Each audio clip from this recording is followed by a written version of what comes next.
Boa tarde a todos. O tema de hoje, esta é a primeira da série das aulas que vou dar durante este ano, porque as epistemologias do Sul, é o primeiro tema. Tem sido este, enfim, o tema central do meu trabalho nos últimos anos. Primeiro, o que são as epistemologias do Sul?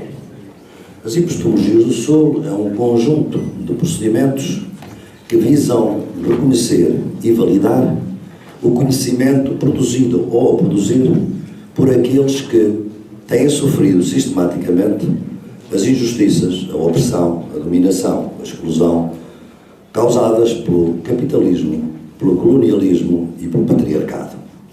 É, portanto, o conhecimento a partir da perspectiva daqueles que têm estado oprimidos por estas três grandes fontes de opressão, que não são as únicas, mas que de todo modo são talvez as mais importantes. E, portanto, já estamos a ver que é um conhecimento nascido na luta contra exatamente esses mecanismos, sejam eles o capitalismo, o colonialismo e o patriarcado. E é fundamental para as epistemologias do Sul que estes três mecanismos fundamentais, ao lado de outros, atuam em conjunção, não atuam separadamente. E, portanto, uma luta anticolonial que não é anticapitalista faz pouco sentido, uma luta antipatriarcal que não é capitalista, anticapitalista e anticolonial também não faz muito sentido. Epistemologias do Sul. O que é o Sul? O Sul não é um Sul geográfico, obviamente, é um Sul geopolítico.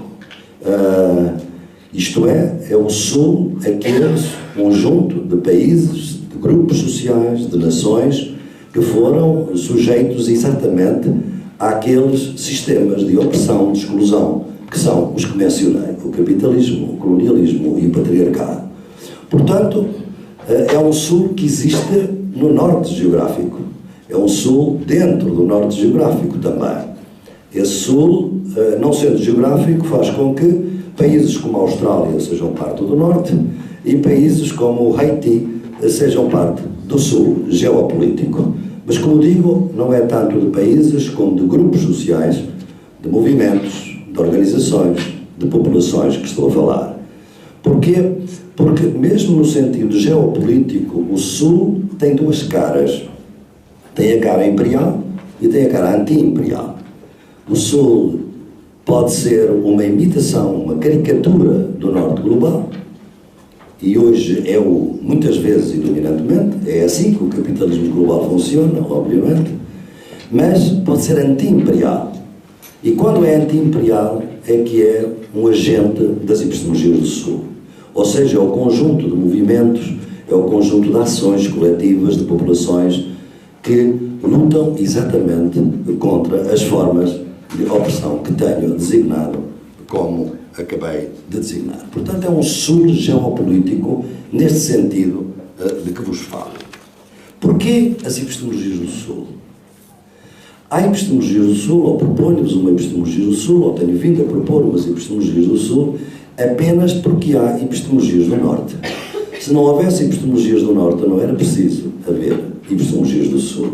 E, portanto, é preciso que fique muito claro para todos vós que quando eu proponho as epistemologias do Sul, é apenas para que elas desapareçam, logo que seja possível.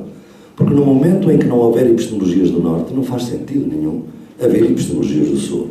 É, portanto, um esforço epistemológico, é um esforço sobre política de conhecimento, sobre formação de conhecimento, que luta exatamente contra a dominação das epistemologias do Norte. E, portanto, quando estas não existirem, também não serão necessárias as epistemologias do Sul. Portanto, vamos ver, então, nessa altura, o que são as epistemologias do Norte, porque sem elas não podemos, de alguma maneira, saber o que são estes objetivos de epistemologias do Sul que vos proponho. Bem, fundamentalmente, é um paradigma que nasce no século XVII, que tem a sua grande apoteose no século XIX e que depois se vai prolongar por todos os últimos 100 anos, como um paradigma que assenta na ideia de que há apenas uma forma de conhecimento rigoroso e que esse conhecimento se chama ciência, e esse conhecimento rigoroso é o único válido e, portanto, inclusivamente válido em relação àqueles que até à altura disputavam a hegemonia do conhecimento, aqui nesta universidade e noutras, que eram fundamentalmente a filosofia e a teologia. Portanto, a ciência vai-se afirmar a partir do século XVII como a grande forma de conhecimento rigoroso que, ao contrário da teologia e da filosofia, assenta em premissas novas, e essas premissas novas são as seguintes. Em primeiro lugar, é um procedimento que afasta a experiência do mundo e a substitui pela experimentação do mundo. Isto é, por formas de observação controlada, que são as formas metodológicas próprias da ciência moderna e que, com base nelas, obviamente, vamos criar o tal conhecimento rigoroso. Esse conhecimento rigoroso exige, em segundo lugar, uma separação total entre o sujeito e o objeto. O sujeito do conhecimento é um ser humano, normalmente homem, nesta altura, as mulheres não estão ainda dentro do quadro, e os objetos, sejam eles pessoas, sejam eles outros seres vivos ou outros objetos da natureza, são sempre objetos. Há uma separação total entre o sujeito e o objeto. Qual é o objetivo do conhecimento? O objetivo do conhecimento é obter a verdade. E o que é a verdade? A verdade é a representação do real. Ou seja, o cientista representa, através destes mecanismos, o que é de facto a realidade desses objetos. A verdade é uma representação do real. E, como tal, tem, obviamente, uma força muito especial. Em segundo lugar, em terceiro ou quarto lugar, o rigor não é um rigor qualquer. É um rigor por via da determinação. Isto é um rigor pela observação de regularidades que se vão afirmar na forma de leis. E, portanto, as leis da natureza, as leis da sociedade, as leis que determinam o movimento do processo científico. Portanto, estão a ver que é uma concepção de conhecimento extraordinariamente fabulosa, de alguma maneira, devemos admitir, exatamente com a pujança que ela vai ter, como uma forma nova, com uma potencialidade tão grande, que pode destruir aquelas disciplinas que vinham de antes e que tinham toda a dignidade, e mais do que isso, tinham toda a força dentro das universidades, que eram a teologia e a filosofia. Portanto, é uma forma nova de conhecer. E essa forma nova, vamos nós chamar a ciência moderna. É evidente que este conhecimento, que tem estas características, e muitos já as ouviram, portanto eu não vou deter em detalhe nisto, o que é muito importante do ponto de vista desta ciência é a ideia de que este conhecimento é objetivo. Como há uma separação total entre sujeito e objeto, o conhecimento é objetivo, e sendo objetivo é neutro. Ou seja, a equivalência entre objetividade e neutralidade é absolutamente dominante e é absolutamente essencial a este paradigma. O que é que está errado com este modelo de epistemologia? Parece que nada. Parece que tudo o que eu acabei de dizer é quase intuitivo, é senso comum. Era revolucionário na altura em que surgiu. Muitos, quase, alguns morreram, Giordano Bruno, outros, coitados, tiveram que se desdizer nos tribunais da Inquisição, como aconteceu com Galileu, por defender estas ideias simples. Parece que tudo isto é certo, tudo isto é inequívoco e não oferece nenhuma dúvida. A verdade é que não é bem assim. E porquê que não é bem assim? É porque esta epistemologia tem junto a si uma política de conhecimento que vai ser ela própria decisiva para a modernidade ocidental, precisamente a partir do século XVII. Ela não é apenas uma epistemologia, é uma política de conhecimento. E essa política de conhecimento tem características que nós hoje podemos detectar muito claramente. A primeira, obviamente, é que esta concepção de conhecimento é uma concepção de conhecimento que não se interessa nem pelos princípios primeiros da vida, nem pelos fins últimos da vida. Ela quer transformar o real. É, portanto, um conhecimento ativo, de transformação ativa do mundo e, obviamente, a começar pela própria natureza. E essa transformação não ocorre fora das instituições e das relações sociais. a grande transformação da natureza, da sociedade, vai ocorrer exatamente nos parâmetros do capitalismo, do colonialismo e do patriarcado. Este último, obviamente, já existia muito antes, o colonialismo também já existia muito antes, não é uma invenção dos europeus, mas o colonialismo moderno e o patriarcado moderno é a conjunção destes três fenómenos e o modo como eles se alimentam uns aos outros. Colonialismo, capitalismo e patriarcado. Portanto, há aqui um paradigma que tem uma transformação do mundo que vai sufragar, legitimar exatamente os modelos de dominação que eu acabei de citar. E no século XIX, isso aumenta ainda mais no momento em que a ciência, sobretudo as ciências da natureza, se transformam em força produtiva. Por volta de 1830, quando se dá a primeira Revolução Industrial, é nesse momento que a ciência é posta, obviamente, ao serviço do desenvolvimento capitalista e ela própria é uma força produtiva. E, portanto, também é que isto não está tudo errado, de modo nenhum. Este modelo científico, que eu disse que era fabuloso, teve um efeito de libertação enorme. Imagina que ele é, no fundo, o grande instrumento de uma classe ascendente, de uma classe revolucionária, que foi ao seu tempo revolucionária, que foi a burguesia, que, tendo dominado a pouco e pouco o poder económico, acabou por ter também o poder político através das revoluções burguesas do século XIX. E, portanto, há aqui uma libertação de uma classe que se liberta pela ciência das teias de dominação cultural, económica e política que tinham sido, no fundo, impostas pela teologia e pela filosofia. Portanto, há um elemento revolucionário nesta ciência que não pode ser, de maneira nenhuma, descartado. Acontece é que, quando esta burguesia chega ao poder e quando ela se transforma, efetivamente, num motor do mundo através destas formas de dominação, então ela, que era uma força revolucionária, começa a poder ser uma força reacionária, uma força que se opõe a outras forças revolucionárias, uma força que se opõe a um progresso do mundo, a uma transformação do mundo que não seja pautada pelo capitalismo, pelo colonialismo e pelo patriarcado. E esta política de conhecimento é muito importante que a gente tenha em mente, na sua complexidade, para ver o que fazemos dela hoje. E é importante ver que a primeira grande crítica que lhe surge é fundamentalmente não por ela ser uma má ciência, um mau conhecimento. Não é isso que está em causa. É o arrogar-se ser o único conhecimento rigoroso. É esta ideia de que a ciência e esta forma de rigor é a única válida e não há nenhuma outra, seja a filosofia, a teologia ou o senso comum, é isso que faz dela problemática no princípio.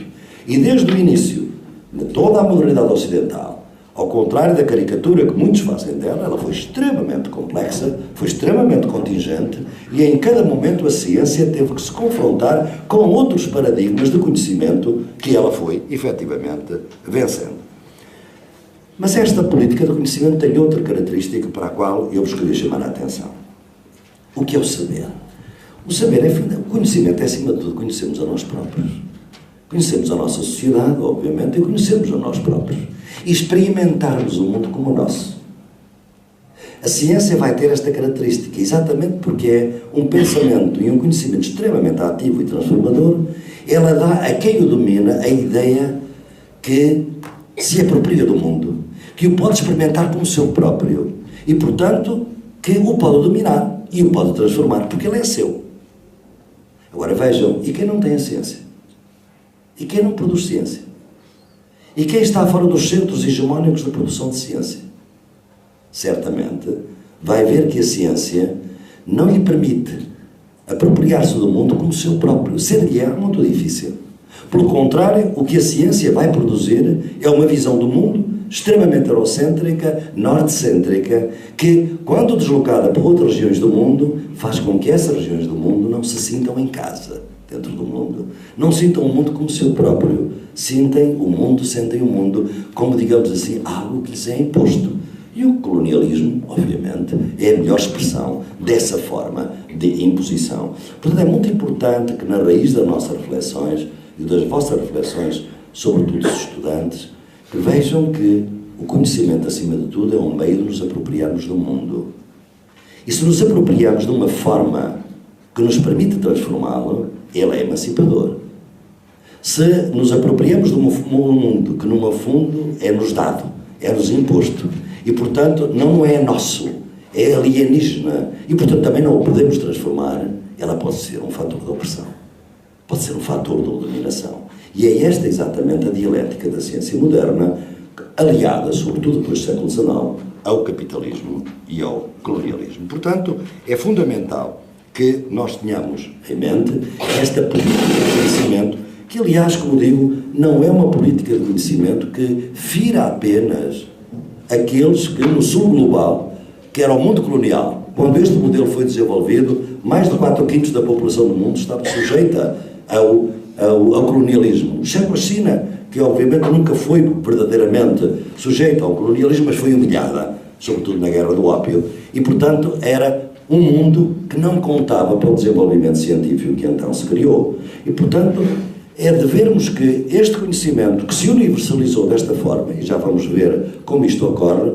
é extremamente problemático pelo seu poder extraordinário para quem não está nos centros de poder, de formação deste conhecimento. Quem não está dentro dos modelos, dos centros hegemónicos de produção de ciência moderna, à partida, fica fora da corrida, fica no lado errado da história. E é esta forma que nós vamos ter que investigar um pouco com mais cuidado.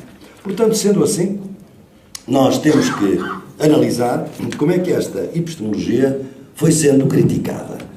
E eu não vos vou, obviamente, fazer aqui uma reflexão global sobre isso, vou-vos dar um pouco como é que eu próprio evoluí na minha crítica à ciência moderna, para verdes um pouco como ela evoluiu, e quem sabe, hoje vós podereis fazer parte de um curto-circuito, e aquilo que me levou 40 anos a fazer pode ser feito agora, se calhar, em meia dúzia de aulas. Mas é assim na história, é sempre assim que as coisas acontecem. E, portanto, vamos ver, a primeira fase da minha crítica acontece com o discurso sobre as ciências, 1987. É uma crítica que é uma crítica interna da ciência moderna. Nessa altura, fundamentalmente, não questiono ainda nem o capitalismo, nem o colonialismo, nem o patriarcado. É uma crítica interna ao modelo da ciência moderna pelos limites que eu vejo que ela está a opor à capacitação das pessoas se apropriarem do mundo em geral, e faço de uma maneira abstrata. É, portanto, uma crítica do positivismo. É uma crítica interna que, acima de tudo, visa legitimar a ciência. Só que uma outra ciência. Uma ciência que o que me preocupa nesta altura é como é que nós criamos um conhecimento separado da realidade, porque é uma forma de conhecimento que se faz em laboratórios, faz em centros de investigação e não na prática corrente da vida. Porque a maior parte, a esmagadora maioria das pessoas, aciona o seu conhecimento na vida cotidiana, na maneira como tratam dos filhos, como cuidam dos amigos, como vivem a sua vida. O conhecimento não está separado das práticas sociais. Só o conhecimento científico é que se arrogou esse privilégio de estar separado das práticas, das outras práticas sociais, sendo ela própria uma prática social, a prática social do conhecimento, obviamente. Portanto, este discurso, o discurso sobre as ciências, é a primeira crítica, é uma crítica interna ao positivismo, basicamente. E é, portanto, a ideia que, sendo interna, porquê? Porque não vou sequer buscar outros paradigmas culturais. Eu olho para a modernidade ocidental e vejo como ela é diversa. E vejo que o modelo dominante de ciência é apenas um entre outros. E pergunto-me porquê é que ele ficou dominante. Porque ao longo de toda a modernidade, e mesmo naquela altura, existem outros paradigmas científicos dentro da ciência moderna. Isto é, a ciência moderna não é apenas uma maneira dominante que ficou caracterizada pelo positivismo que eu há bocado caracterizei. Há muitas outras formas de conceber a própria ciência moderna. E, portanto, no fundo, o que é que eu vou fazer? Questionar a relação sujeito-objeto, obviamente. Questionar a relação natureza-sociedade. Questionar o rigor para determinação. Tentar substituir a cientificidade das leis pela probabilidade do conhecimento. E, sobretudo, o que me preocupa é de que a ciência se mantenha separada. Porque se ela se mantém separada, pode ser apropriada por quem tem poder na sociedade. E quem tem poder na sociedade, tendo ao seu dispor este modelo científico tão poderoso, pode fazer tudo o que quer. E eu pergunto-me, um modelo de conhecimento que não se pergunta nunca pelos fins últimos, éticas, nem pelos princípios últimos, ontológicos. O sentido da vida não faz parte da ciência. O sentido da nossa vida não faz parte. Os objetivos finais da vida não fazem parte da ciência. A ciência tem a sua eficácia pela maneira como sabe reduzir os problemas relevantes aos problemas científicos. A ciência só responde cientificamente aos problemas que ela própria define como científicos. Portanto, todos os outros problemas que podem surgir de outras culturas ou de outras populações dentro da nossa cultura, se não forem formulados cientificamente, não têm uma resposta científica. E esta circularidade da ciência é aquela que me começa realmente a preocupar. E, portanto, neste momento, a crítica é uma crítica interna. Porquê? Porque nesta altura, e foi muito importante a epistemologia feminista, porque a epistemologia feminista vai dar o primeiro grande contributo à pluralidade interna da ciência, porque são cientistas feministas que mostram que se pode produzir ciência de outra maneira. Naturalmente, não vou entrar aqui na mecânica quântica, nas ciências da complexidade, porque isso está no livro, está na Introdução à Ciência Pós-Moderna e outros livros, mas é só para vos dizer que daqui emerge uma outra concepção de verdade. A verdade como construção social. A verdade não é representação. A verdade é uma construção que, por muito partilhada, parece uma representação. Mas é apenas porque é partilhada. E porque é partilhada, essa partilha pode desaparecer. E é por isso é que não há verdade. Há apenas busca de verdade. A ciência não é orientada pela verdade, mas pela busca de verdade. Não vou ao extremo de um Foucault de falar dos discursos de verdade, mas assento, efetivamente, na mesma ideia construtivista da verdade. E, portanto, nós temos, obviamente, nesta altura, tinha sido muito importante também o paradigma de Thomas Kuhn, das revoluções científicas, e, portanto, este vai ser, sobretudo, a ideia de que há um pluralismo interno dentro da ciência. Isso me ajuda, de alguma maneira, a ler retrospectivamente a história, por assim dizer, e começar a ver todas aquelas concepções de ciência que foram ficando para trás. Por exemplo, os românticos tiveram uma ideia de natureza completamente diferente daquela de Descartes. A natureza para os românticos era um ser vivo. A natureza, por exemplo, para Goethe.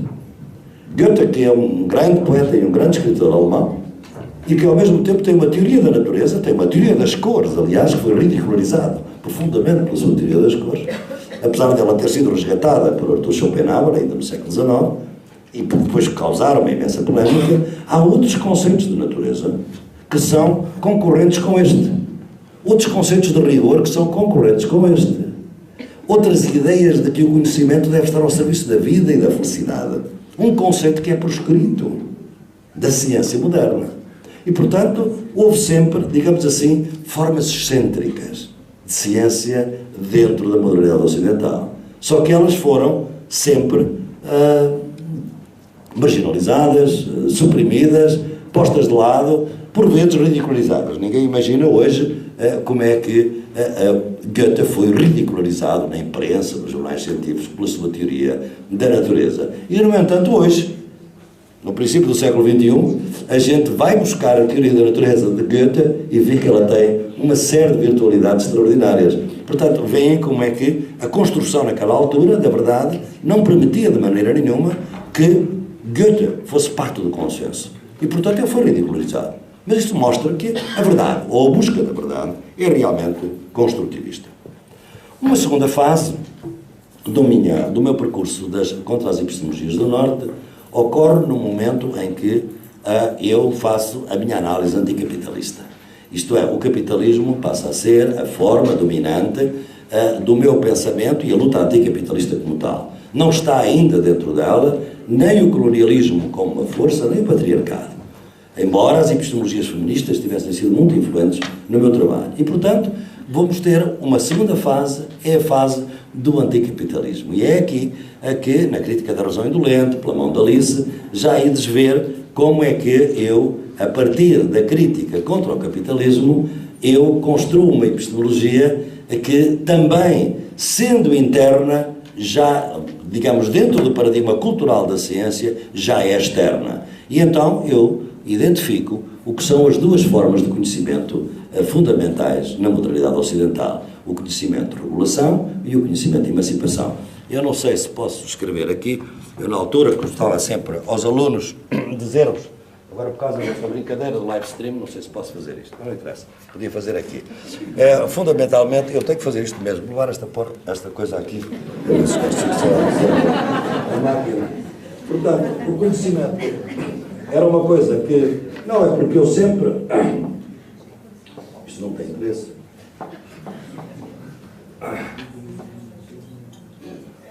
portanto, o que eu vou dizer é que no conhecimento, regulação, quando eu vou dizer que a modernidade ocidental é realmente essa tensão dialética entre regulação social e emancipação social, o conhecimento de regulação parte de um ponto de ignorância que se chama caos e um ponto de ordem, um ponto de conhecimento que se chama ordem.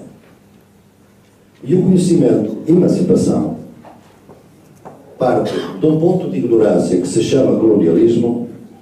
Veja, o colonialismo aqui não é o político, é o colonialismo epistemológico, que surge primeiro epistemologicamente que politicamente, e procede, obviamente, para um conhecimento que se chama solidariedade.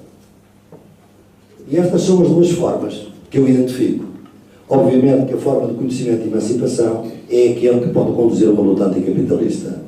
E o que eu digo é que, quando a ciência moderna se transforma numa força produtiva, o que vai acontecer é que o conhecimento de regulação vai começar a dominar. O que é que isto significa, basicamente? Significa isto. É que aquilo que é considerado conhecimento no conhecimento de emancipação vai passar a ser considerado ignorância. É caos. A solidariedade é caos para o pensamento do conhecimento de regulação. E aquilo que era uma forma de ignorância no conhecimento de emancipação transforma-se no conhecimento de regulação. É uma forma de ordem. O colonialismo passa a ser ordem, a solidariedade é transformada num caos. E é isto que realmente, a meu entender, significa fundamentalmente a crise desta dialética no momento em que a regulação e a emancipação deixam de ter forças iguais, porque o capitalismo, obviamente, vai favorecer o conhecimento de regulação e não o conhecimento de emancipação. Portanto, esta é a segunda fase. Eu vou entrar muito pouco nela, porque quero entrar na terceira fase, para depois passarmos efetivamente à epistemologia do Sul. A terceira fase é aquela onde o capitalismo e o colonialismo, junto com o patriarcado, se juntam para criar as epistemologias do Sul. É nessa fase que estou, provavelmente, será a última fase do meu pensamento epistemológico nesta área, nunca se sabe, pode haver uma quarta fase, mas de todo modo, para já não tenho outra para apresentar e, portanto, quando a gente não tem outra fase, esta é a final, não é? Portanto, o que é que ela caracteriza fundamentalmente? É que aqui a crítica à ciência moderna já não é uma crítica interna, de maneira nenhuma. É uma crítica externa, por duas vias. Por um lado, porque é uma crítica que vem reivindicar a validade de outras formas de conhecimento. É fundamental reconhecer que há diferentes formas de conhecimento para diferentes práticas sociais e que é extremamente negativo que a modernidade ocidental tenha dado à ciência um privilégio exclusivo do rigor. Não se põe em causa que a ciência seja um conhecimento rigoroso. O que se põe em causa é que seja o único conhecimento rigoroso. E é por isso que eu costumo dizer que se eu quero ir à Lua, preciso da ciência moderna, mas se eu quero preservar a biodiversidade da Amazónia, eu preciso do conhecimento indígena. Portanto, para diferentes objetivos, eu preciso de diferentes tipos de conhecimento. E essa reivindicação da diversidade epistemológica do mundo que é muito importante. Portanto, esta é a primeira linha de crítica externa à ciência. A segunda é que a ciência, de facto, não cuida de princípios últimos ou de fins últimos da vida, mas está incrustada na cultura ocidental. E isto é muito importante que se veja, ela tem pressupostos que são totalmente ocidentais. Por exemplo, a separação sujeito-objeto. Por exemplo, a separação sociedade-natureza na forma que está. Parecendo universal, ela é fundamentalmente ocidental. E quando nós começamos a olhar para o mundo com uma outra perspectiva, ela é extremamente provinciana. Como vou explicar? Ela é extremamente excepcional. O mundo outro, todas as outras culturas não partilham destas distinções. Só esta forma de conhecimento. E, portanto, ao vermos as perspectivas culturais, era mais fácil, através desta dupla crítica externa da ciência, mostrar a política de conhecimento científico, agora não apenas como anticapitalista, mas também anticolonial. Porque foi através do colonialismo que este conhecimento se transformou numa força de dominação e de opressão, levando àquilo que eu chamei o epistemicídio, a destruição do conhecimento dos outros que havia nas colónias, nos povos que, obviamente, tinham conhecimento e que usavam de tempos imemoriais, alguns até hoje, obviamente, que sobreviveram exatamente à dominação. Portanto, esta dupla crítica externa é muito importante para nós podermos, efetivamente, entender esta terceira fase. Porquê é que ela surge? Ela surge fundamentalmente por várias razões. A primeira é que eu acho que o problema epistemológico é também sempre um problema político e um problema ético. E o que nós estamos a assistir no Norte Global, e aqui o Norte Global são os centros que dominaram o capitalismo, digamos assim, a Europa e a América do Norte, há um sentimento de exaustão teórica e de exaustão política. A ideia é que não há alternativas, que o neoliberalismo hoje de alguma maneira caricaturiza, é uma ideia que significa exaustão teórica. Não é por acaso que, por exemplo, as discussões sobre socialismo hoje têm lugar na América Latina e na Índia. Não têm lugar na Europa, por exemplo. Não faz sentido discutir socialismo hoje. Ou seja, a ideia de que há uma exaustão teórica, uma diminuição das alternativas, é fundamental para entender um segundo aspecto de incómodo, porque a busca epistemológica vem sempre do mal-estar. A gente só busca outra solução epistemológica a partir de um certo mal-estar. E o mal-estar, para mim, é a impossibilidade do radicalismo. É o conformismo sufocante em que nos encontramos hoje, que promove a apatia e, obviamente, recusa, reprime a rebeldia. As nossas instituições criam conformistas e ainda por cima incompetentes. E, portanto, a busca de uma rebeldia é a impossibilidade do radicalismo. E como eu costumo dizer, essa história está agora no livro das Epistemologias do Sul em inglês, que acaba de sair nos Estados Unidos, que é a da morte de Spinoza, em 1677. Alguns já ouviram certamente essa história. Como é que é possível que no dia em que Spinoza está a morrer, a Europa está de prevenção, por assim dizer? Porque realmente vai acontecer algo absolutamente crucial para a Europa. Spinoza, um judeu problemático, de origem portuguesa, como sabem, que vivia numa pequena aldeia na Holanda e que teve realmente a ousadia de pôr em causa muitos princípios da religião oficial daquele tempo e que a sua radicalidade das suas ideias, sobretudo uma ideia que se atribuía a ele de que o Deus é o mundo e, portanto, seria o panteísmo, e como panteísmo seria a melhor forma de blasfémia no século XVII, este homem, pobre, que vivia na casa de um carpinteiro e que morreu com silicone, cheio de silicone nos pulmões, porque o seu trabalho era fazer lentes para os nossos óculos e, portanto, como não havia filtros naquela altura, imaginem a quantidade de silicone que aquele indivíduo foi absorvendo enquanto fazia lentes e, portanto, aos 42 anos morreu. Mas este homem, o que é que ele tinha? Tinha esta teoria. Pois bem, naquele dia houve, inclusivamente, polícias secretos que já havia nessa altura, que se juntaram à porta do Spinoza para saber o quê? Para saber se entrava um confessor. Porque eles queriam sempre dizer, naquela altura, a religião oficial da Europa era de que os homens, e as mulheres não contam nesse, aí são mesmo só homens, os homens são naturalmente religiosos e, portanto, é racional que reconheçam a Deus. Spinoza, a não reconhecer a existência de um Deus pessoal, é blasfemo. E na hora da morte, há de se arrepender. Na hora da morte, há de haver um momento de verdade, ele reconhece que Deus existe. E quando ele reconhecer que Deus existe, chama o confessor para naturalmente confessar os seus pecados e ser perdoado. E puseram polícias à volta, gente, observadores, para ver se conseguiam ver entrar na sua casa o confessor. Não entrou. Morreu, obviamente, sem ter confessor. Vejam isto, como é que é possível? Hoje já imaginam que há alguém à volta da casa de qualquer intelectual, nem me estou a incluir a mim, mas enfim, uns zizecos, se quiserem, ponham lá os que quiserem, Alguém da polícia, isto pode significar que estamos numa sociedade muito mais progressiva e muito mais democrática. Eu acho que estamos numa sociedade em que as nossas ideias se trivializaram. Nós estamos numa sociedade em que realmente os poderes já não têm medo das ideias, porque não têm medo da força das ideias. E, portanto, nós vivemos num período de impossibilidade de radicalismo. E temos que radicalizar essa possibilidade, isto é, nós temos que partir da ideia de que é impossível ser radical no nosso tempo.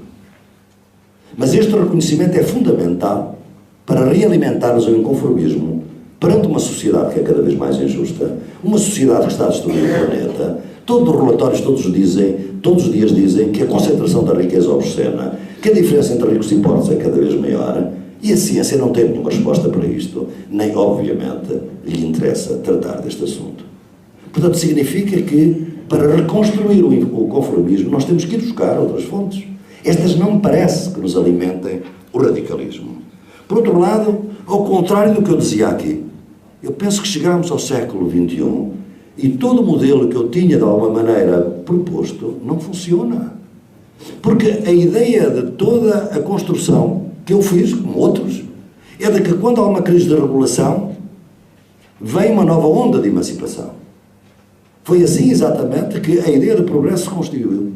Uma crise de regulação no capitalismo pode dar origem ao socialismo. Uma crise de regulação dentro de uma forma de capitalismo pode dar origem a outra. Há movimentos de resistência que vão pela emancipação contra a regulação existente. O que é que nós assistimos hoje? Uma crise total de regulação. Toda a gente fala de que as sociedades estão a entrar numa forma pós-institucional, eu próprio falo disso, e, no entanto, não vem nenhuma força emancipatória.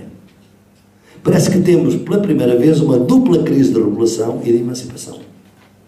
Nem as instituições que nos regulam a regulam eficazmente, nem nós somos capazes de eficazmente propor uma saída emancipatória para ela. Esta, penso eu, que é a condição do nosso tempo. E que nos obriga, portanto, a uma reflexão que nos faça sair desta prisão. Porque o problema não é estarmos presos. O problema é que, se nos abrirem a gaiola, nós não sabemos voar. Cada um de vós deve pensar isso, professor. E se calhar as instituições onde a gente funciona, sejam centros de investigação ou universidades, não nos ajudam a voar. Permitem-nos talvez voar, mas muito baixinho. E, portanto, eu penso que é deste clima que surge, efetivamente, o impulso para uma epistemologia do Sul. Mas ainda por outra razão, que eu tenho invocado em muitos textos, que é exatamente o grande dilema dos nossos quadros de referência temporal do nosso tempo. É o facto de nós vivermos hoje condicionados por uma dupla quadro temporal, um duplo quadro temporal absolutamente contraditório. O quadro temporal das nossas ações, ora nos convoca à extrema urgência, ora nos convoca a uma transformação civilizacional. E nós não conseguimos ter um equilíbrio. Quando olhamos para a questão climática, é evidente que não podemos esperar décadas para poder pôr cobro ao aquecimento global. As Nações Unidas dizem que a partir de 2015 o aquecimento global é irreversível. Portanto, há uma necessidade de agir já, porque amanhã é tarde demais. Amanhã pode não haver futuro se nós não fizermos isto. Vejam como Paris hoje está de volta de uma poluição que ninguém imaginaria que a cidade da luz estivesse tão ofuscada pela sua própria poluição. Portanto, é este sinal de urgência. Mas, ao mesmo tempo, esta ideia, sobretudo quando nós olhamos para os nossos padrões de consumo, para a vida que levamos, nós chegamos à conclusão de que, se calhar, para mudar tudo isto é preciso mudar a civilização. E uma mudança civilizacional não se faz de um dia para o outro.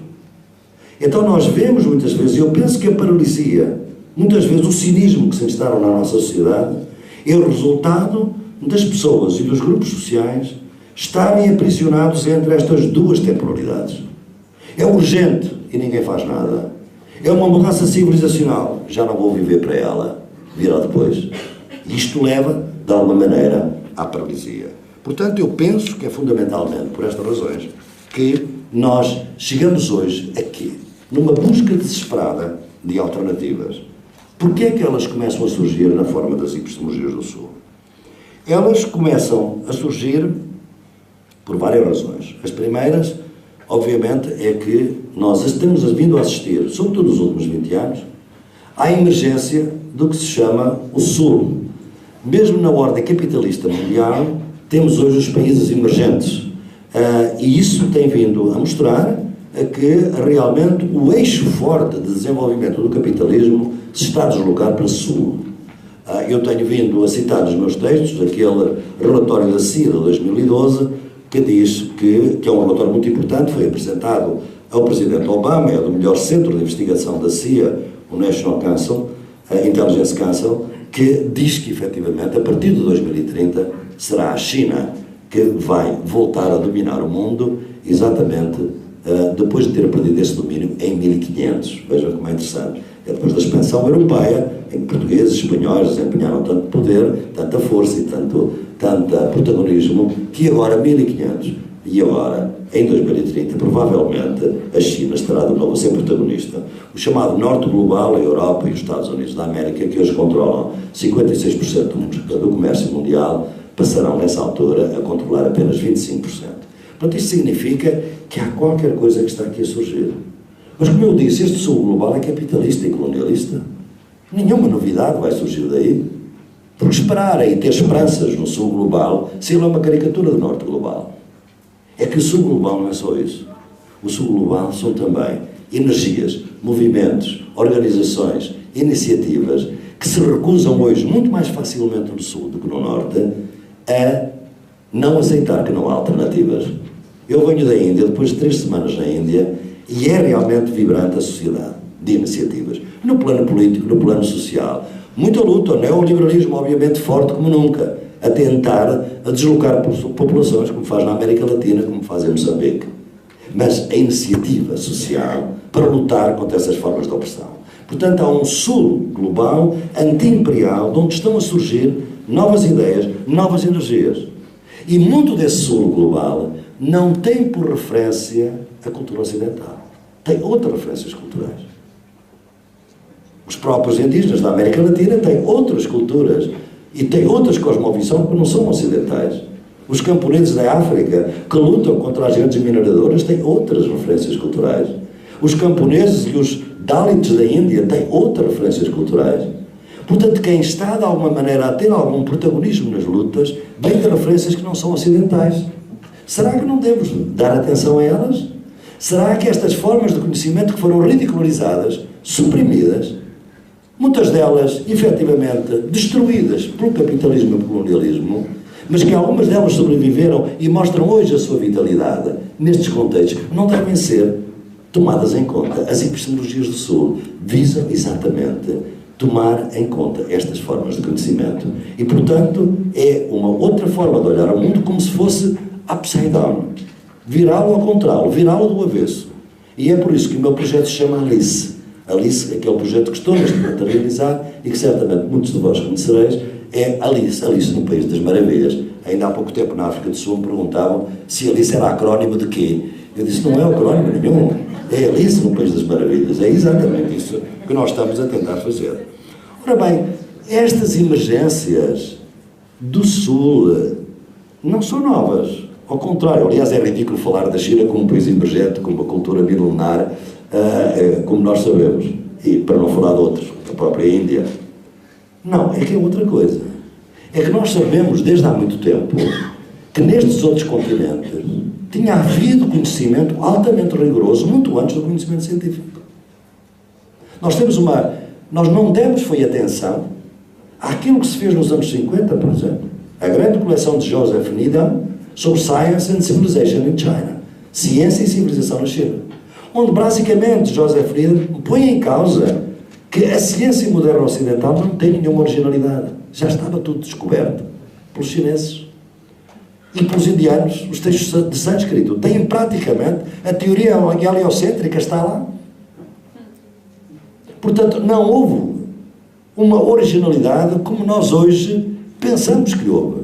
Nem os portugueses descobriram a América de maneira nenhuma. Isso é uma falácia ocidental. Nós temos hoje mapas do século XI e XII que mapeiam a América Latina com todo o detalhe. Quem lá andam? OVNIs? Não. Foram realmente outros povos, foram os chineses, que estiveram por lá, mas que vieram sem a intenção de dominar e por isso se retiraram. Foi outro tipo de ocupação, mas obviamente que estiveram por lá.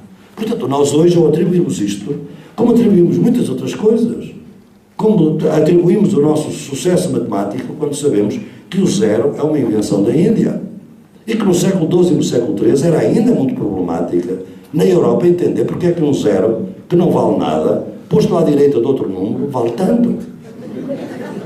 Era uma discussão que se discutia nos manuais.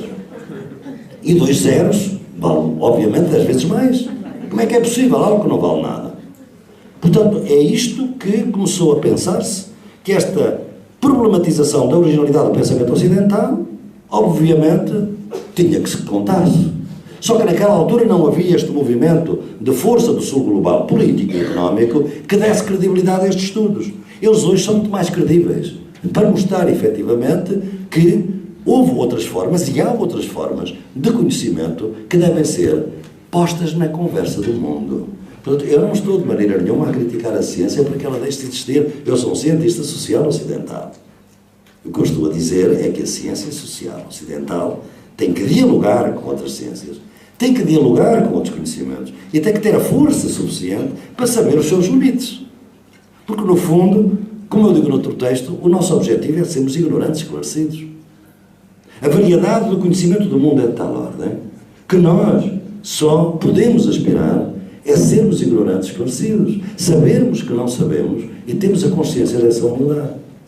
E isto, obviamente, nos leva a toda esta reflexão, começa a estender-se das ciências físico-naturais para as ciências sociais e, portanto, de alguma maneira, as próprias ciências sociais têm que ser descolonizadas.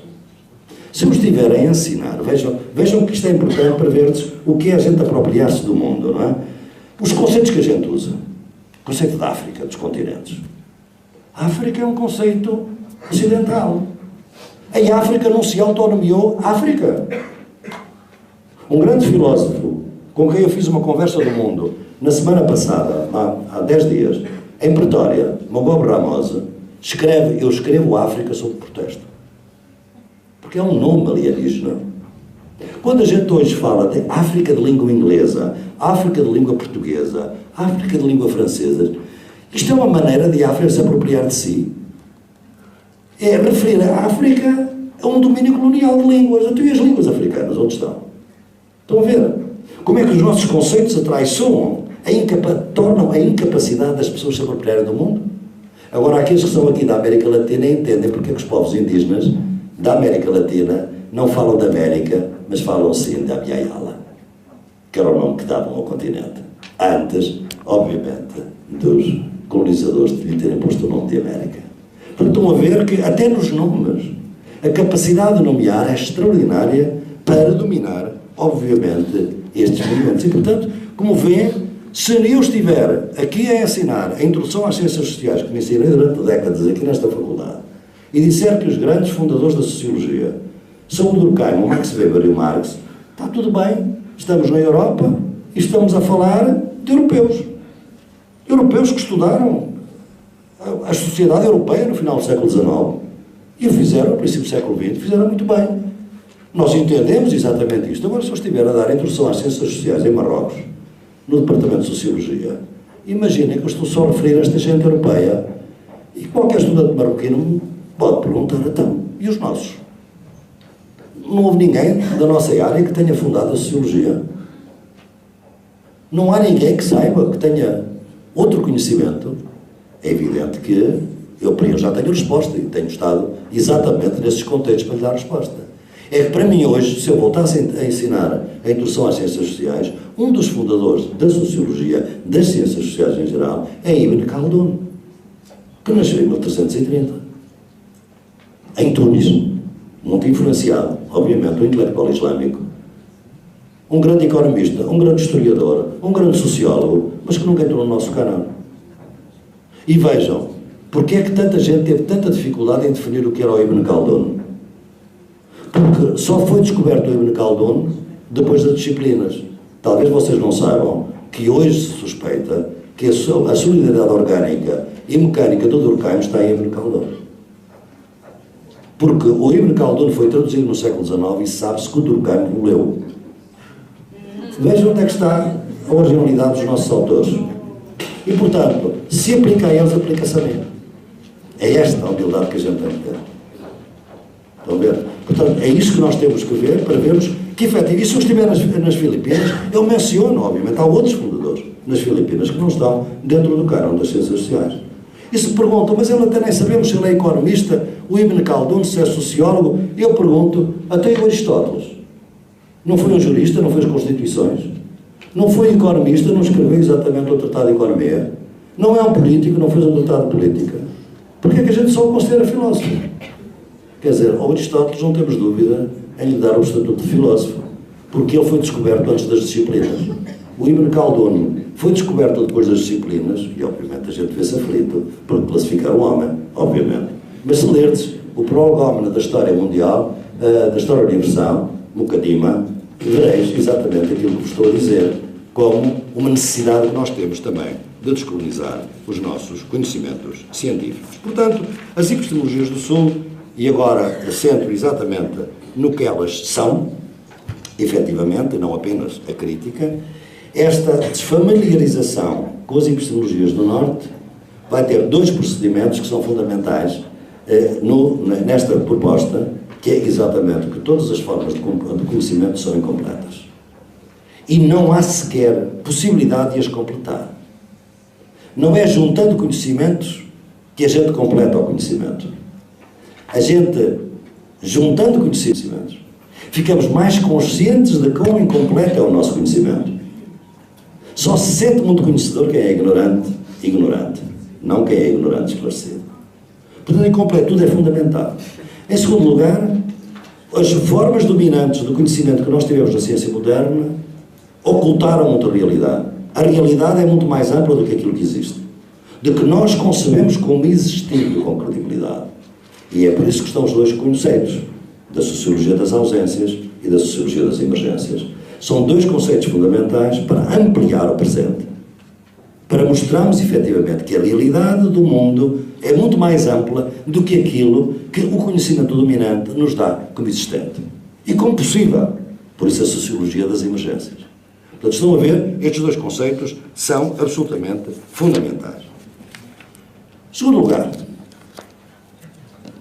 visto da África, ou visto da América Latina, o universalismo europeu é uma forma de tribalismo. Já viram que a Escola de Frankfurt falou do universalismo europeu. É uma contradição, porque se é universal não é europeu, e se é europeu não é universal. No entanto, leiam o Adorno, leiam o Horkheimer, e está aí por todo lado. European Universalism, European Universalism. Nunca lhes passou pela ideia de que esta ideia era uma ideia eurocêntrica que, vista de fora, provavelmente teria outra leitura. Porquê? Porque o que é o universal? O universal é tudo aquilo que é válido independentemente do contexto. Isso é que é a definição do universal. Mas se tudo o que existe tem um contexto, é preciso ter um contexto muito poderoso para recusar todos os outros contextos. Estão a ver? Só a partir de um contexto super poderoso, de um mega contexto, é que eu posso dizer que algo é válido independentemente do contexto. E esse mega contexto foi exatamente o capitalismo, o colonialismo e o patriarcado. E foi a partir daí que se criaram estas formas de universalismo que, obviamente, sendo europeias, não podem ser universais. Isto não significa que busquemos outros universalismos. O que temos que buscar é a diversidade da experiência do mundo. Eventualmente pode vir-se a criar outras formas de universalismo a partir de baixo, concreto, mas não vou especular, porque, como eu costumo dizer, os sociólogos são bons é prever o passado e não prever o futuro. Quais são as outras ideias? A terceira ideia, que é fundamental, já viram que a sociologia das ausências, a sociologia das emergências, vai nos permitir exatamente acionar a incompletude dos conhecimentos. Se os conhecimentos são incompletos, não vamos ter completude. O que nós vamos ter é a ecologia de saberes. Terceiro conceito, muito importante, é a ecologia de saberes. Então vamos dar dois exemplos de que onde estão esta diversidade para irmos depois ao plano ético e ao plano ontológico. O plano da epistemologia, o conceito de natureza. Como eu vos disse, este conceito de natureza, a res existentia de Descartes, é um conceito que domina totalmente a cultura ocidental e a ciência moderna, mas é extremamente particular, é extremamente excepcional. Se nós olharmos a todas as outras culturas do mundo, este conceito é um conceito minoritário, em termos de população, em termos de gente que adere a ele. Mas, obviamente, é minoritário em termos de domínio social e político e económico. Porque se olharem para as cosmovisões ou para as filosofias andinas, se olharem para as filosofias africanas, para o hinduísmo e para o confucionismo, a natureza é um ser vivente. Nós somos parte da natureza. Não estamos separados da natureza. Ao contrário que diz a escola de Frankfurt, só quando a gente se separa da natureza é que adquire a humanidade. Por contrário, essa humanidade é construída dentro da natureza, porque a natureza é o ser vivente do qual nós dependemos. Portanto, estão aqui outras concepções de natureza que estão exatamente presentes em todas as outras culturas, de uma forma diferente, em África, no Ubuntu, nas culturas do Sumacausa, na América Latina, nas culturas hindus, são diferentes. Mas todas elas têm a ideia de que a Terra é mãe. De que a natureza não é separável de nós. Portanto, como é que um conceito de natureza tão particular se transformou em universal? Porque por trás da ciência moderna estava o capitalismo, e o colonialismo e o patriarcado. Não foi a força das ideias, foi a ideia da força, que fez com que esta concepção extremamente particular se universalizasse. Com as consequências ecológicas que hoje temos, obviamente, e que talvez por isso é que nos estão a levar a termos mais interesse hoje nestas outras concepções da natureza. Os ecologistas jovens que se juntaram connosco em Tiquipaya, em Cochabamba, na Bolívia, 35 mil jovens de todo o mundo, não têm nenhum interesse na cultura andina ou nas culturas indígenas. Mas a ideia da Terra-mãe é a ideia de um ser vivo que não pode ser humilhado, destruído, sem nenhuma consequência para nós.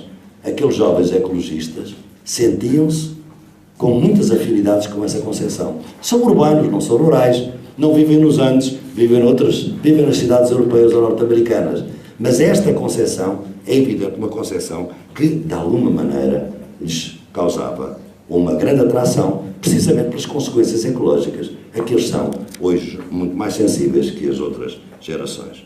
Segundo exemplo, a racionalidade da cultura ocidental dominante. Vocês vejam sempre isso. Aliás, tem na Gramática do Tempo, aquele capítulo, há um Ocidente não ocidentalista. Isto é, há todas as concepções excêntricas de modernidade dentro do Ocidente. Eu nunca fiz uma caricatura da modernidade ocidental. Faltam as concepções dominantes. Essa racionalidade é uma racionalidade que não tem emoções. É a racionalidade pura. É a racionalidade apodítica de Aristóteles. Nem sequer é frenesis, o conhecimento prudente. É outra coisa, é um conhecimento demonstrativo. Também isto é uma particularidade enorme. Todas as outras culturas, a razão não opera sem emoções. A própria razão é uma emoção. E ela é através das emoções que a razão se afirma e é através, obviamente, das emoções, da razão que as emoções também se afirmam. Ou seja, há uma relação entre racionalidade e emocionalidade. Entre sentimentos, entre afetos. Lá está o Spinoza. O Spinoza também dizia isto e também por isso, obviamente, que pagou caro. Portanto, esta ideia de que a razão não se pode separar totalmente da emoção é agora certamente clara para vós quando vos disser que as epistemologias do Sul apelam para um conhecimento nascido na luta. É que ninguém vai à luta por razões, apenas. Vocês já viram que alguém vai fazer uma luta, seja uma luta ecológica, uma luta contra a deslocação das populações, uma luta contra a Copa do Mundo, uma luta contra isto, vai fazer apenas com razões? Se não tiver aqui uma dor no estômago quando vê a opressão, não vai. Tem que haver uma paixão, tem que haver uma emoção. E, portanto, o conhecimento nascido na luta é um conhecimento emocional. Não pode deixar de ser. É um conhecimento que é partilhado e é reforçado pelas emoções. Emoções razoáveis. Mas não faz essa separação total. Nada disto é irracional. É uma concepção mais ampla de racionalidade. E por isso essa racionalidade é uma racionalidade musical. As epistemologias do Sul apelam a uma racionalidade musical, que além do mais dança. A racionalidade das epistemologias do Sul dança. E como diz um provérbio africano, ninguém ouve música sentado. Que é exatamente aquilo que os ocidentais muitas vezes fazem. Em qualquer encontro que eu estou da Universidade Popular dos Movimentos Sociais, eu sei quem está do lado das epistemologias do Norte e quem está do lado das epistemologias do Sul. Estamos a discutir durante todo o dia. Quando começamos a dançar, eu vejo exatamente onde estão. Aqueles muito progressistas, mas chegam em encolham, são um bocado, não têm medo de tocar os corpos, não sabem dançar, etc. Exatamente. A dança são os corpos. As razões com as emoções é também outra cultura do corpo e alma. E, portanto, é outra forma de estarmos no mundo. E essa dança é fundamental. É uma irracionalidade mágica, porque é que os africanos dançam melhor que os europeus? Não, são outras formas de racionalidade que estão aí. E essas é que é preciso resgatar para a conversa do mundo, porque dançam-se de maneira diferente. A cultura hindu é uma cultura que dança. É uma cultura que se afirma pela dança. Vejam os filmes de Bollywood. Vocês pensam que são todos musicais? Não são musicais. É a cultura clássica da música que está dentro desta cultura e destas formas de filme. Nós, de alguma maneira, transformamos essa musicalidade para o entretenimento capitalista e transformamos a ciência numa coisa chata. Não pode ser. Portanto, é isto que é o segundo ponto desta racionalidade. Terceira ideia das epistemologias do Sul. A ontologia triádica. Isso é muito importante, isto que vos digo, porque na cultura ocidental, a ontologia é, portanto, todo o conhecimento sobre os seres, não? Sobre o que é que existe, não? Toda a nossa cultura, toda a nossa ontologia é uma ontologia do vivo. É uma ontologia do vivo, dos seres vivos. Nós não temos uma ontologia, não temos uma ideia no Ocidente da existência dos não vivos, porque estão mortos. Mas todas as outras culturas têm a ontologia do que nós chamamos os seres invisíveis, os espíritos. A espiritualidade andina, e estão aqui alguns que sabem o que eu estou a dizer, ou a espiritualidade africana, não é a ideia da criação da crença de uma religião, não é um Deus pessoal, é a ideia de uma transcendência neste mundo, uma relação complexa entre o imanente e o transcendente. E isso é que é a espiritualidade. A cultura ocidental não é capaz disto. Não é capaz de entender a espiritualidade. Porque expulsou das relações. Precisamente porque a ciência não trata nem dos fins, nem dos princípios. Trata só do meio, que é a transformação do mundo. Pragmática e nada mais. Portanto, há uma ontologia de seres invisíveis que a gente sabe que domina a vida de muita gente. Não é irracionalidade. São os seus ancestros, são os seus antepassados, por exemplo, que são fundamentais para entender a vida das pessoas. E há também a ontologia dos que ainda não nasceram. Todas as culturas têm, as culturas não ocidentais, estão muito orientadas também para a cultura do que vem depois, dos que ainda não nasceram. Portanto, veja que é uma ontologia mais rica, porque não olha apenas para os vivos, para os seres invisíveis e para os que ainda não nasceram. Nós temos uma grande dificuldade, por exemplo, de dar direitos humanos às próximas gerações. Os nossos direitos humanos é dos humanos vivos. Os mortos não têm direitos humanos. Até porque nós consideramos mortos e os espíritos não estão mortos, estão vivos. E as próximas gerações, as futuras gerações, também não têm direitos. Porque devido à nossa dissimetria de direitos e deveres, quem não tem deveres não tem direito. Como as próximas gerações não têm deveres, também não têm direitos. Portanto, é uma ontologia mais pobre, que além do mais, como está bem declarado na Declaração Universal dos Direitos Humanos, polariza o indivíduo e o Estado e praticamente não reconhece outras entidades ontológicas. Quem é que está primeiro? É o indivíduo ou a comunidade? Só na cultura capitalista é que o indivíduo pode ser pensado sem uma comunidade. Nós devemos criar conceitos de sociedade civil, depois de desmembrar a comunidade. É quase impossível fazer uma ontologia onde o ser individual convive com o ser coletivo. Porque, obviamente, que temos que afirmar a nossa individualidade pessoal, a nossa liberdade, mas sabemos que ela existe numa comunidade. Ela não é pensável sem uma entidade coletiva que a rodeia. Como pensar o coletivo e o individual? É muito difícil de fazer isto no conceito ocidental de cultura, que permita, que obviamente permeia todas as epistemologias do Norte. Portanto, aqui é uma outra ontologia para a qual eu também vos quero chamar a atenção. Em terceiro lugar, viver no tempo ou viver o tempo? Eu penso que nós não vivemos o tempo. Nós vivemos no tempo na cultura ocidental. E com o desenvolvimento do capitalismo, nós começámos por viver no tempo e agora vivemos na falta de tempo. Outras culturas são capazes, talvez, não estou a romantizar as outras, têm muitos montões de problemas, não é isso que está em causa. É chamar-vos a atenção para a diversidade epistemológica e ontológica do mundo. A ideia de viver o tempo é uma ideia que dá um outro ritmo à vida, uma outra relação com a vida, e que certamente também cria outra relação com aquilo que nós erroneamente chamamos de contemplação. Viver não é apenas transformar, é também contemplar. E aí Marx estava errado. É evidente que a gente deve compreender e transformar o mundo, mas também devemos saber completar, contemplar. Não é apenas transformar, contemplar. E, portanto, a nossa incapacidade de contemplar é essa que está hoje no paroxismo da falta de concentração dos Twitters e do Facebook.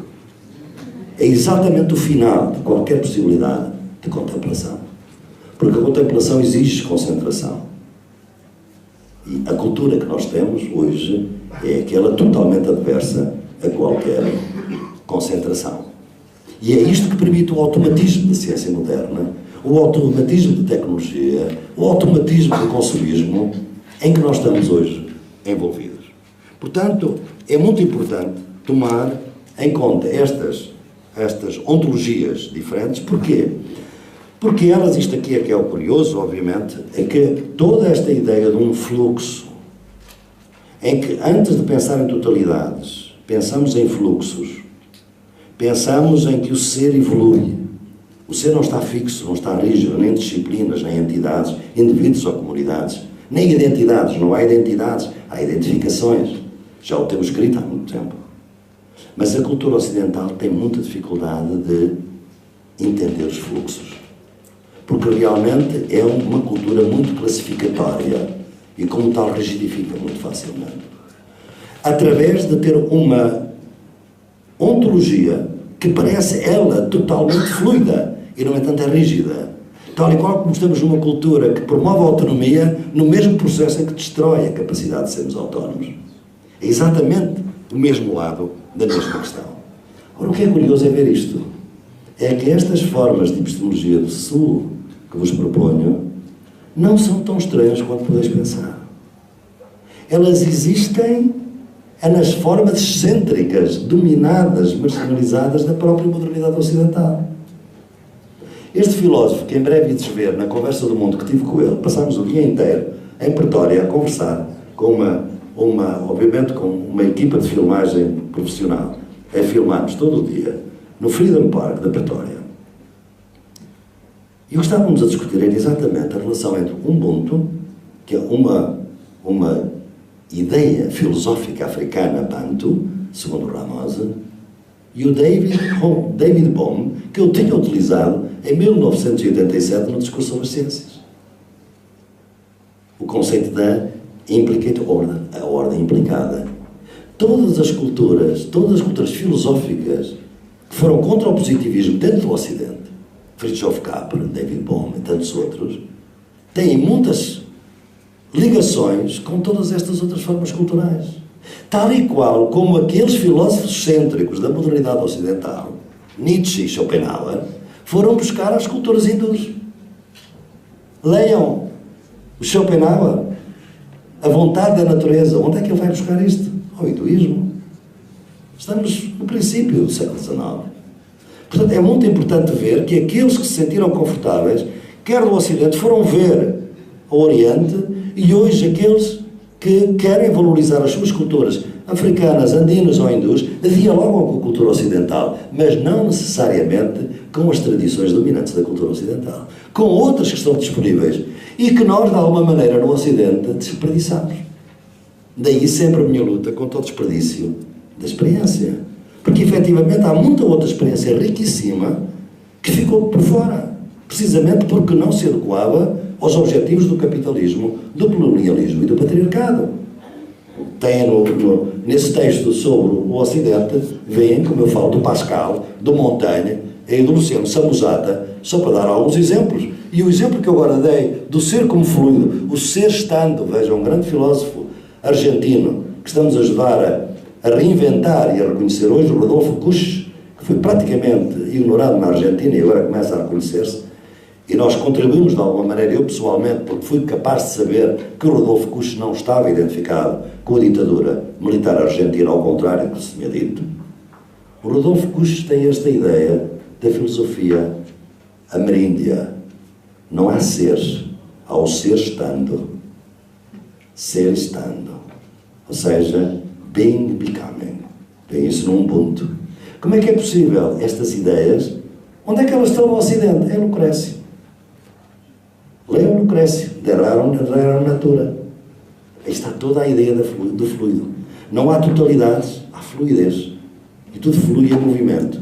Portanto, eu penso que o mundo ficou muito separado porque realmente os objetivos do capitalismo e do colonialismo obrigavam exatamente a isso.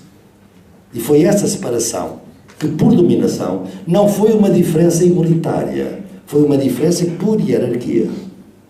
Claro que agora temos, isto é, a epistemologia ou as ontologias, e finalizo com as metodologias. De alguma maneira, há alguma ideia que nós devíamos ter sobre isto, e finalmente, não será a última é a política do conhecimento ou ética. Nas metodologias, há coisas que são muito complexas e que nós estamos neste momento a trabalhar e que eu penso que, enfim, não sabemos muito bem qual vai o resultado. É toda a questão das metodologias participativas. Como é que se operacionaliza a ecologia de saberes? Nós temos hoje uma equipa em Fortaleza, forte, que está exatamente a fazer a ecologia de saberes médicos. Como é que a gente, no terreno, operacionaliza um modo de fazer investigação que capte a riqueza do conhecimento médico não científico e a sua coexistência com o conhecimento médico científico? Como é que a gente faz uma ecologia de saberes jurídicos entre o saber jurídico popular dos camponeses ou dos indígenas ou das favelas urbanas com o conhecimento jurídico dos juristas e das faculdades de Direito? Onde é que está a contradição? Onde é que está a complementaridade? Como é que a gente organiza metodologias participativas em que o outro não seja um objeto de conhecimento, mas um sujeito de conhecimento? Na sociologia nós expropriamos conhecimento. O que é uma entrevista se não uma expropriação? Consentida, por certo, mas é uma forma de expropriação. Porque não nos interessa o que aquela pessoa sente, se está com dor de dentes, se tem um filho aflito, se tem alguém a morrer. Nós só queremos a entrevista estruturada ou quando muito semi-estruturada. Nunca admitimos uma entrevista desestruturada. Estão aqui os meus colegas de metodologia, davam-me logo pancada se eu falasse disso. Mesmo na observação participante, em que eu fiz o meu doutoramento, e muita da minha pesquisa, é ainda uma observação expropriadora. É extrativista. Extrair conhecimento dos outros, transformá-lo em matéria-prima e depois fazemos o nosso conhecimento. Como é que a gente conhece com os outros em vez de conhecer sobre os outros? Em vez de extrair conhecimento dos outros. E ao extrair o conhecimento, transformá-los em matéria-prima para nós próprios. Isto é um problema hoje que, obviamente, não faz sentido que ele seja só estudado por estudantes de Sociologia de ponta de Stanford, como está neste momento, que já nem tem currículo. Trabalham em projetos de doutoramento à vontade, com a gente que as quiser, mas são só os melhores alunos que são capazes de fazer isto. Isto é, são autorizados a fazer isto. O que é uma forma expropriadora da instituição, obviamente, como podem calcular. O segundo problema que eu exponho é o papel da moralidade. Nós sabemos que vivemos num mundo de literatura, pois se nós, numa perspectiva das epistemologias do Sul, temos que viver num mundo de oratura. Porque muitas das culturas literárias, criações ficcionais, poesia, etc., são orais, na maior parte das culturas. E, portanto, há toda hoje uma tradição que nós temos que captar ao lado da literatura. Os estudos literários têm que ser também de oratura, se forem verdadeiramente descoloniais. Não podem ser apenas literatura. E é por isso que nós estamos a recuperar o oral, por exemplo, no Projeto Alice. Porquê é que há tantos vídeos? Vão ao Projeto Alice, vêm as conversas do mundo, vêm os vídeos, vem o Ask Boaventura, que são aquelas perguntas que me fazem em várias línguas e eu vou respondendo por vídeo. É uma recuperação do oral que é muito mais anárquico, mais caótico, quiçá menos cuidado, mas mais íntimo, que permite uma conversa em vez de uma expropriação. É que eu também me posso sentir expropriado, mas se ela for mais igual, a expropriação não tem, obviamente, nenhum dano. O importante é que ela seja recíproca e solidária, e não outra. Outra ideia das metodologias que vos quero propor hoje, e é a primeira vez que estou a falar disto, ao contrário de poderem pensar alguns, é realmente novo. Estou aqui nesta parte das metodologias em que estou a trabalhar, porque estou obcecado com isto neste momento, devido ao Projeto Alice. É a escuta profunda. A ciência moderna, nós todos, fomos treinados para ouvir, mas não para escutar. Nós não sabemos escutar. E, sobretudo, escutar profundamente. Escutar, obviamente, os outros. Escutar a natureza. Escutar seres invisíveis, eventualmente. Aqueles que são capazes disso. Mas escutar. Escutar é tentar mostrar, efetivamente, a incompletude do conhecimento. Porque eu, quando escuto, estou, de alguma maneira, a reconhecer que há um outro conhecimento. E um outro conhecimento que me pode ser benéfico também a mim. Não é ouvir, é escutar. Escutar é entender, é outra coisa. Ouvir é reduzir tudo o que eu ouço ao meu próprio paradigma. Escutar é despejar-me do meu paradigma e abrir-me a outros. Portanto, a escuta profunda é algo que nós temos que incluir nas epistemologias do Sul e, obviamente, que elas têm que ser aprofundadas, e este é o quarto ponto, nas instituições. Que instituições? As nossas atuais? Eu penso que não. Eu penso que nós temos que inventar outras instituições que permitam isto. Permitam a coexistência pacífica entre diferentes modelos de conhecimento. É só isso. Parece simples, mas é muito difícil. Sou diretor de um centro de investigação, Centro de Estudos Sociais. Trabalho nas universidades. É muito difícil que as nossas instituições sejam polifónicas. Sejam capazes da coexistência pacífica entre diferentes modelos de conhecimento. Entre diferentes conhecimentos. Mas acho que isso é fundamental, porque no futuro a alternativa a esta coexistência é a guerra. E essa coexistência, essa ecologia de saberes, como vem de pressupostos culturais diferentes, tem que ser construída ativamente através do quarto conceito fundamental das epistemologias do Sul, a tradução intercultural. Sociologia das ausências, sociologia das emergências, ecologia de saberes, tradução intercultural. Portanto, esta política de conhecimento, e é com isso que concluo, mostra uma coisa que durante muito tempo não nos foi clara e que hoje é clara. Não é clara no Ocidente, no Norte global, é clara no Sul global anti-imperial. É que uma das dimensões fundamentais da injustiça é a injustiça cognitiva. Não pode haver justiça social global sem justiça cognitiva global. Isto é, uma conversa no mundo entre diferentes formas de conhecimento. Não são todos válidos da mesma forma. Não são válidos para os mesmos objetivos. Mas temos é que discutir os objetivos que são válidos para nós. E depois, em face desses objetivos, é que a gente pode discutir quais são os melhores conhecimentos. É melhor ir à Lua ou preservar a biodiversidade? Ou podemos fazer as duas coisas? Então, vamos dar as nossas prioridades em função exatamente disso. Eu acho que é isto fundamental para nós criarmos uma ideia forte de justiça. Porque, se virdes bem, muitos países hoje, da África do Sul, países que estão no projeto, Brasil, África do Sul, passaram por períodos da ditadura ou da apartheid e vivem momentos de transição. Fala-se muitas vezes de justiça transicional, mas essa justiça transicional não é justiça histórica. A justiça cognitiva e a justiça contra o próprio colonialismo. Vejam como é que se chamava a Comissão de Reconciliação e Verdade na África do Sul. Reconciliação, a Comissão de Verdade e de Reconciliação. Vejam na América Latina, verdade e reconciliação. Não está a justiça. A justiça não foi incluída nas comissões. É por isso que um policial que chega à Comissão de Reconciliação na África do Sul e que diz: sim senhor, fui eu que matei o seu filho, e matei o seu primo, e matei aquele, e matei aquilo tudo todo. Fui eu que os matei, era o apartheid. Este homem automaticamente está absolvido. Foi assim a Comissão de Reconciliação e Verdade da África do Sul. Podem imaginar porque é que os negros africanos da África do Sul estão numa bomba relógio. E a África do Sul pode ser amanhã uma bomba relógio. Porque não houve justiça. Porque ainda hoje, 20 anos depois do apartheid, atravessa a África do Sul e dá-me a impressão que só vi apartheid. E vi muito racismo branco contra negros. Portanto, é esta ideia que nós temos de ideia, uma ideia forte de justiça que tem que vir aqui. E, portanto, qual será a lógica das epistemologias do Sul em termos de pensar o futuro próximo? Vejam que nós, até pela regulação e emancipação, a gente viveu sempre estas duas ideias. O ocaso ou as auroras. As auroras cantam nos comunistas, por exemplo. Ou o fim de século, o pessimismo finissecular. Entre os ocasos e as auroras.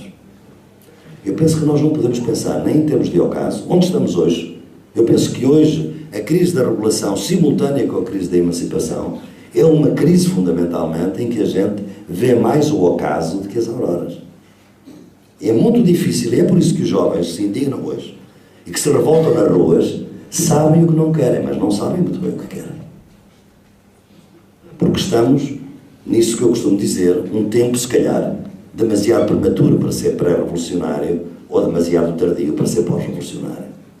Portanto, é ainda nesta liminalidade em que a gente se encontra. E esta liminaridade, aliás, é assim em português que se diz, não liminalidade, liminaridade, é algo que permite muita criatividade, permite muita inovação. Porquê é que ela não existe? Porque nos faltam as epistemologias do Sul.